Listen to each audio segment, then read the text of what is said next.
네, 여러분 안녕하세요. 인사이드입니다. 덥고 눅눅한 장마에 건강 잘들 챙기고 계신가요? 오늘의 주제는 가스라이팅입니다. 상담하시는 분들 중에서도 나는 어떤 카테고리의 문제를 가진 사람이 많이 와요. 이런 특징을 보곤 합니다. 섭식장애라던가 관계 문제든 상담자마다 이렇게 자주 내방하시는 내담자들의 카테고리가 조금 있긴 한데 저의 경우는 가스라이팅 당하신 분들 그렇게 오세요. 그래서 상담을 하면서 우리나라 이렇게 소시오패스 나르시스트가 많은가? 그런 생각을 할 정도예요. 그래서 제가 전에 애니어그램과 또 성격장애 관련해서 영상도 올린 적도 있었잖아요. 그런 영상을 올린 것 자체가 저에게 자꾸만 그런 분들이 오기 때문이었거든요. 그리고 굉장히 놀라웠던 거는 어떤 분들은 정신병동에 입원을 한 적도 있는데 그 원인이 부모인 걸 모르는 거예요. 근데 저는 그분을 처음 봤는데 부모님에게 들었던 말들을 이렇게 듣다 보니까 이분은 부모님이 둘 다 성격장애가 있으시네. 어떻게 저런 말을 자식한테 할 수 있지? 그런 느낌이 들었거든요. 그래서 이렇게 입원까지 하시는데 원인이 부모라는 걸 모르셨어요? 라고 하니까 그렇다는 거예요. 저 역시도 사실 가스라이팅을 당했던 경험이 있기 때문에 제 눈에 더 잘 보이고 또 그런 분들을 더 도울 수 있는 그런 부분이 있지 않나 생각이 됩니다. 우리나라에 정말 이렇게 가스라이팅 하는 사람들이 많네? 왜 이렇게 많지? 그런 고민을 해본 결과 제가 이제 애니어그램 얘기를 종종 하잖아요. 애니어그램으로 봤을 때 우리나라는 좀 장형의 수가 더 훨씬 많거든요. 전에도 우리나라 사람들이 이렇게 급성장을 이뤘지만 정신적인 부분을 무시하고 먹고 사는 짐에 치중하다 보니까 이렇게 자살률도 높고 집단만 있고 개인의 어떤 욕구는 무시되는 그런 측면이 있다. 그런 말씀 드린 적이 있거든요. 이런 것처럼 장형들이 지배욕이 굉장히 강하거든요. 지배욕이라는 거는 사람들을 상하관계로 나누고 나보다 아래에 있다고 느껴지는 대상들한테는 좀 상명하복처럼 내가 지시하면 그것을 좀 따르길 바라는 그런 마음이라고 할 수 있겠죠. 네, 우리나라 사람들이 초면에 자꾸 몇 살인지를 물어보는 것도 나보다 위인지 아래인지를 파악하려는 그런 특징이라고 볼 수가 있고요. 그래서 우리나라의 부모님들이 장형인 경우에는요, 자식들한테 정말 나쁜 의도가 아니라 현실적인 성취, 어떤 남보기에 부끄럽지 않은 먹고 살 만한 그런 기반을 다지는 거, 이런 것들이 굉장히 중요하기 때문에 내가 이렇게 경험을 해봐서 아는데 너는 이렇게 살아야 돼. 그리고 말씀드린 것처럼 정신적인 부분을 간과하고 자신의 틀로서 아이들에게 지시하고 지배하려고 하는 그런 특징들이 보이는 거죠. 이런 가스라이팅도 어떤 스펙트럼을 볼 수가 있는데요. 네가 잘 되라고 너의 미래를 내가 설계해 주마 이렇게 하면서 아이의 마음을 알아주지 않는 이런 가벼운 측면에서부터 정말 심하신 분들은 욕설, 폭력 쓰시고 착취하시고 정말 인간성 자체를 깔아뭉개는 그런 모습까지도 보여주죠. 그래서 정도의 차이는 있지만 자녀의 성향이나 감정적인 측면에 대해서 무시하고 지시하는 것으로 어떤 소통을 다 일관했다면 그건 역시 가스라이팅의 일종으로 볼 수가 있겠죠. 그런데 참 희한한 게 이렇게 성격장애가 있고 가스라이팅을 하시는 분들이요, 되게 아이 같은 측면이 있어요. 소시오패스나 나르시스트 얘기를 들으면 뭔가 무섭고 뭔가 철두철미한 어떤 사악한 그런 이미지를 떠올릴 수 있거든요. 근데 의외로 성격장애 가지신 분들이 되게 떼쓰는 무자비한 어린아이 같은 느낌이랄까요?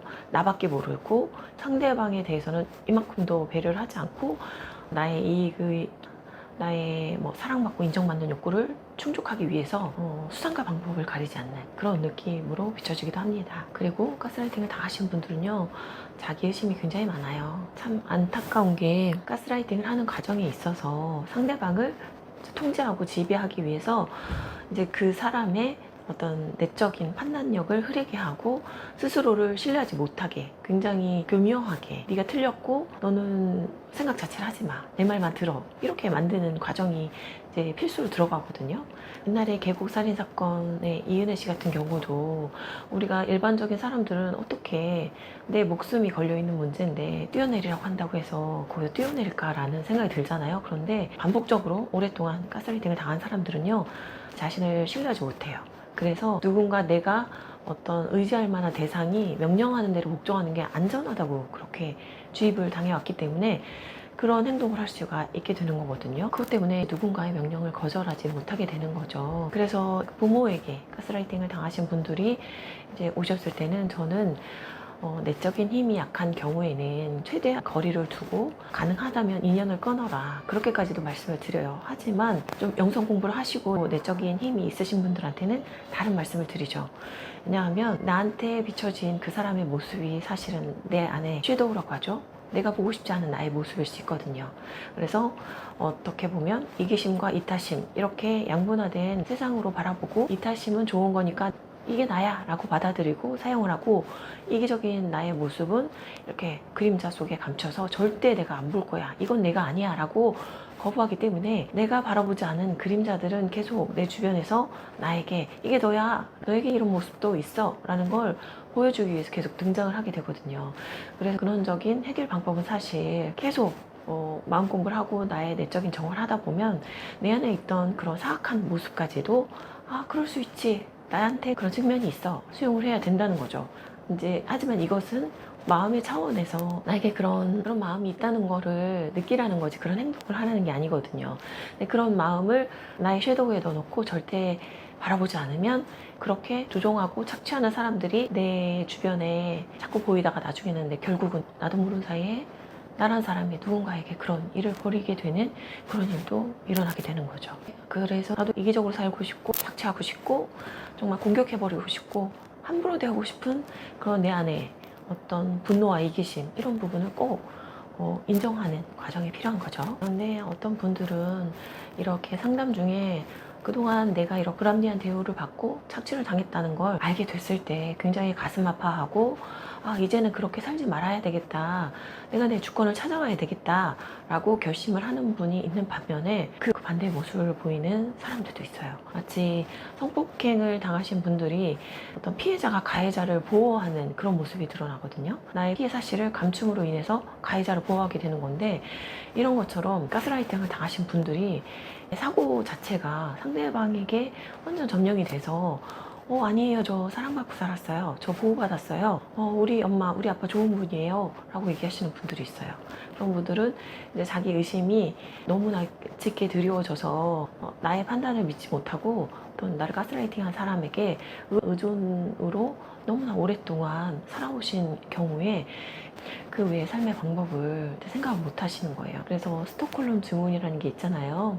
나를 납치하고 공격했던 그런 사람에게서 벗어나야 되는데, 그 사람에게 의존하고 오히려 자발적으로 거기서 벗어나는 걸 거부하는 그런 사람들이 있는 것처럼, 자기에 대해서 신뢰하지 못하고 나는 누군가에게 의존해야 된다, 그걸 해줄 수 있는 절대 강자가 누구다 라고 이렇게 완전한 판단을 내린 경우에는 또 여기서 벗어나는 게 참 어려운 거죠. 그런데 참 가슴이 아픈 게, 어린 시절에 받았던 부모님의 그런 학대와 비판의 말이 너무나 가슴이 아팠는데 그게 점점 내면화가 된다는 거예요. 그래서 나중에는 부모님과 떨어져 있어도 내 안에 그 내재화된 마음의 소리가 아예 그냥 자아로 생성이 돼서 끊임없이 부모님이 나한테 했던 말을 내가 나한테 계속 하는 거예요. 그래서 부모님과 천리말리 떨어져 있어도 마치 옆에 항상 늘 함께 있는 것처럼 항상 그 비판의 말, 내가 한심하고 부족하고 어떤 누군가에게 의존해야 된다는 그런 인식이 끊임없이 작동을 하는 거죠.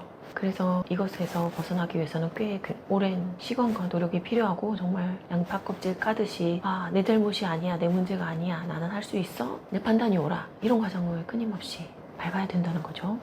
그래서 우리 부모님 나쁜 사람 아니에요, 우리 부모님 나 사랑하셨어요 라고 그렇게 얘기하시는 분들이 꽤 있어요. 그러면 아, 이분은 참 상담이 어렵겠다, 그런 예감이 들어요. 그리고 이제 이런 질문을 드리죠. 부모님에게 받았다고 생각하는 사랑과 내가 사랑이라고 생각하는 그 사랑의 정의에 대해서 여쭤봐요. 그러면 부모님이 나한테 줬다고 생각하는 사랑은 이렇게 밥도 먹여주시고 보호도 하셨고, 내가 잘못될까봐 계속 가르쳐 주셨고, 그런 물질적인 지원과 현실적으로 나를 보호해줬던 거, 그런 걸 얘기를 하세요. 그래서 그 이후에 그러면 받고 싶었던 사랑, 혹은 아니면 제 쪽에서 아예 정신적으로나 감정적인 케어는 10점 만점에 몇 점을 받으신 것 같아요 하면, 거기에서 빵점이요 라고 얘기를 하시면 그때 속으로 가스라이팅이 맞겠구나 라고 저는 이제 심적으로 결론을 내리는 거죠. 최면할 때도 참 어려운 게, 의심이 많으신 분들은요, 의심이라는 게 사실은 자기 신뢰와 연관이 굉장히 크거든요. 내가 나를 믿어야 누군가를 믿을 수도 있죠. 왜? 그 사람을 믿어도 된다는 나를 믿어야 그게 또 가능한 거거든요. 그리고 세상에서 어려운 일들, 무서운 일들이 일어나도 혹시 나쁜 사람을 만나더라도 내가 나를 믿으면 또 그걸 극복할 수 있다고 생각하고 용기 있게 앞으로 나갈 수가 있는데, 이런 자기를 신뢰하지 못하고 끊임없이 의심하는 마음들은 나약한 자아상으로 볼 수도 있고요. 참 이게 어려운 거예요. 그래도 어렸을 때 부모님에 대한 신뢰든 아니면 하나님이나 천사든 부처님이든 누구라도 믿는 사람이 있는 분들은 최면에서 그런 심상을 통해서 나쁜 기억을 떠올릴 때 좀 도움을 받을 수가 있거든요. 그런데 정말 그런 자원이 없는 분들은 너무나 어려운 거죠. 가끔 어떤 분들은 믿고 싶은데 그게 안 돼요. 그렇게 말씀하시기도 해요. 그러면 참 도와드리고는 싶은데 상담자로서 한계를 느낄 때가 있어요. 부모님도 믿기가 어렵고 나도 믿기가 어렵다 그러면 어떤 종교라도 가지고 사람이든 신이든 뭐라도 좀 내가 믿을 수 있을 만한 그런 대상을 찾아보시는 걸 권유드리기도 합니다. 그래서 혹시나 제 영상을 보고 내가 가스라이팅을 당한 것 같다 그런 생각이 드시는 분들은 좀 현실을 직시하고 내가 나의 주권을 찾아오기 위해서 좀 한 걸음 한 걸음 노력을 하셨으면 좋겠어요. 세상에 다른 사람의 말을 듣고 그 사람의 판단으로 나의 행복을 구현할 수 있는 사람이 있을까요? 없죠. 음식만 생각해도 그렇잖아요. 내가 뭘 먹으면 맛있는지 나밖에 몰라요. 내가 어떤 일을 하면 잘할 건지, 만족스러운 삶을 살 건지, 어떤 사람과 함께 있을 때 행복할 건지, 이런 모든 것들은 결국 내 안에서 올라오는 것들이거든요. 그런데 그런 것들을 타인이 선택해주고 지시해줘야 정말 맞는 선택이 될 거라는 것 자체가 엄청난 착각이고 나를 함부로 대하는 그런 마음이라는 걸 아셨으면 좋겠어요. 그래서 내가 그렇게 나약하고 한심한 존재가 아니라는 그 잘못된 꿈에서 깨어나시기를 기원드리면서 오늘 영상은 여기서 마치도록 하겠습니다. 내가 믿고 의지하는 그 사람이 나를 정신적으로, 감정적으로 존중하며 대해 있는지 이거를 10점 척도로 10점 만점에 몇 점인지 체크해 보시고 이것을 통해 기준을 좀 삼아 보시길 바라고요. 오늘 영상은 여기서 마치도록 하겠습니다. 오늘도 시청 감사합니다. 다음에 또 뵐게요. 안녕.